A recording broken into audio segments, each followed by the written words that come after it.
Once you've selected that theme, you want to choose a focal point for your garden. Now, a focal point is usually, not always, but usually the largest item in your garden. It is the item that has the most visual appeal. Now, a very easy way to achieve a focal point is by using one of the houses. Do you have this? You just bought it. See, good taste, girl.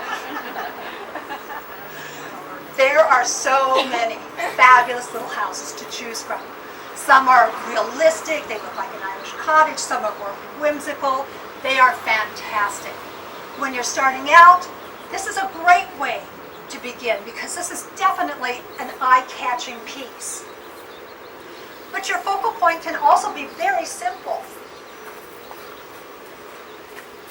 It could be a very plain little arbor. Now, this may not look like much when you're first starting off, but all you have to do is plant a little something on either side.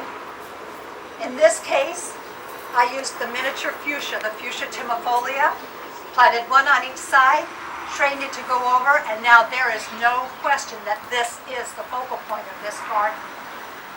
A focal point can be simply a tree, but it is your starting point. So you've selected your theme, you've chosen your focal point, and now it's time to choose the accessories that are going to reinforce that theme that you have started with.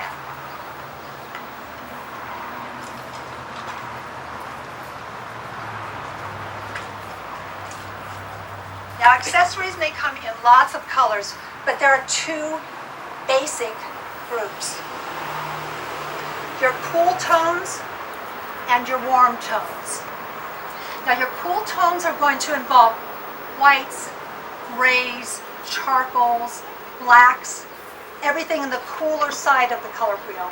Your warm tones are going to be rusts, browns, tans, oranges.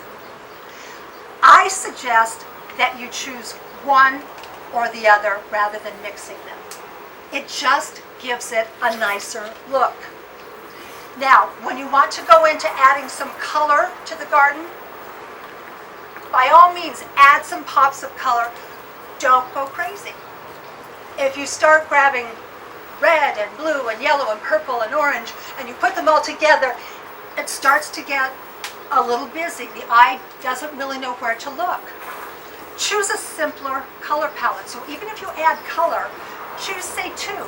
Say pink and yellow or pink and blue, and add it to your backdrop of either the warm tone or the cool tone, because it will go with either.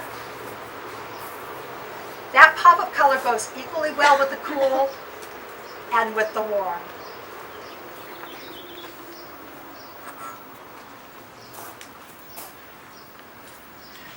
Keeping your color palette simplified lets people look at your garden and see everything that's in it rather than getting overwhelmed.